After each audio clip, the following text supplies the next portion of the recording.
السلام علیکم ویورز، ایک نئی ویڈیو کے ساتھ میں ہوں ہارون عبداللہ۔ تو آج کی ویڈیو میں بیان کروں گی ہمسایوں کے حقوق قرآن و سنت کی روشنی میں۔ ہمسایہ فارسی کا لفظ ہے، عام طور پر اس کا ترجمہ پڑوسی کیا جاتا ہے۔ عربی میں اس کے لیے جار کا لفظ استعمال ہوتا ہے۔ اسلام کے معاشرتی احکام میں یہ لفظ ذرا وسیع معنوں میں استعمال ہوتا ہے۔ حق ہمسائیگی کی اہمیت۔ اسلام اپنے قائم کردہ معاشرے میں ہمدردی، مددگاری اور خیرخواہی کا ماحول دیکھنا چاہتا ہے۔ ساتھ رہنے والوں، ہمسفروں اور ساتھیوں میں اگر باہمی ہمدردی و الفت اور اخوت و محبت کے جذبات نہ ہوں تو زندگی بے لطف اور اجیرن بن کر رہ جاتی ہے۔ اسی لیے کہا گیا ہے، گھر بنانے سے پہلے ہمسایہ تلاش کرو۔ حقوق ہمسائیگی اور ارشادات نبوی صلی اللہ علیہ وآلہ وسلم۔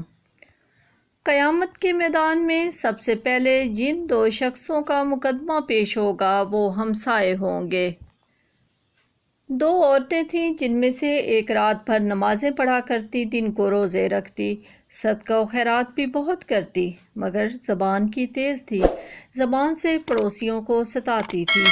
لوگوں نے اس کا حال حضور اکرم صلی اللہ علیہ وآلہ وسلم سے عرض کیا تو فرمایا، اس میں کوئی نیکی نہیں، اسے دوزخ کی سزا ملے گی۔ پھر صحابہ کرام نے دوسری عورت کا حال سنایا جو صرف فرض نماز پڑھ لیتی اور معمولی صدقہ دے دیتی، مگر کسی کو ستاتی نہ تھی۔ فرمایا، یہ عورت جنتی ہوگی۔ مسلم کی حدیث ہے، جس کی شرارتوں سے اس کا ہمسایہ محفوظ نہ ہو وہ جنت میں نہیں جائے گا۔ اپنے ہمسائے سے نیک سلوک کرو گے تو پورے ایماندار بن جاؤ گے۔ ترمذی۔ حضور اکرم صلی اللہ علیہ وآلہ وسلم کے ارشاد کے مطابق ہمسائے کے حقوق یہ ہیں۔ نمبر 1، اگر وہ تمہاری اعانت کا طالب ہو تو اس کا ہاتھ بٹاؤ۔ اگر تم سے مدد مانگے تو اس کی مدد کرو۔ اگر وہ تم سے قرض مانگے تو اسے قرض دو۔ اگر وہ مصیبت میں ہو تو اظہار ہمدردی کرو۔ اگر بیمار ہو تو تیمارداری کرو۔ اپنے مکان کی عمارت اس سے بلند کر کے اس کی ہوا نہ روکو۔ ہاں، اگر وہ اجازت دے دے تو جائز ہے۔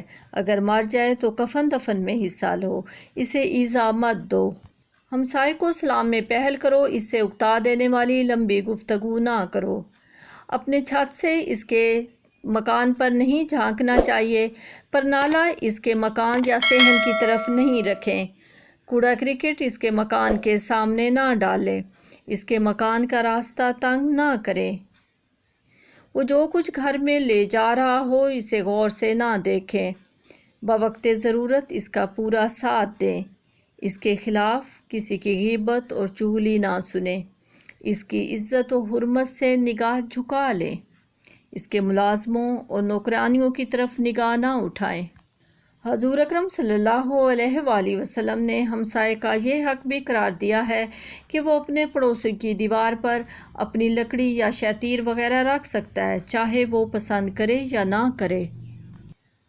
ہمسائے کا یہ بھی حق ہے کہ اس کی جان، مال اور آبرو کی حفاظت کی جائے۔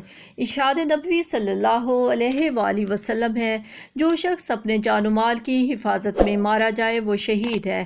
نیز فرمایا، چوری حرام ہے، لیکن 10 چوریوں سے بڑھ کر جرم یہ ہے کہ اپنے پڑوسی کی چوری کرے۔ پھر ارشاد ہوتا ہے، زنا حرام ہے، لیکن 10 بدکاریوں سے بڑھ کر جرم یہ ہے کہ اپنے پڑوسی کی عورت سے بدکاری کی جائے۔ مثل مشہور ہے، ہمسایہ ماں جایا، یعنی ہمسائے کا حق ایسا ہی ہے جیسے ماں جائے کا ہوتا ہے۔ لہٰذا ہمسایہ کے جان، مال اور عزت و عصمت کی حفاظت ضروری ہے۔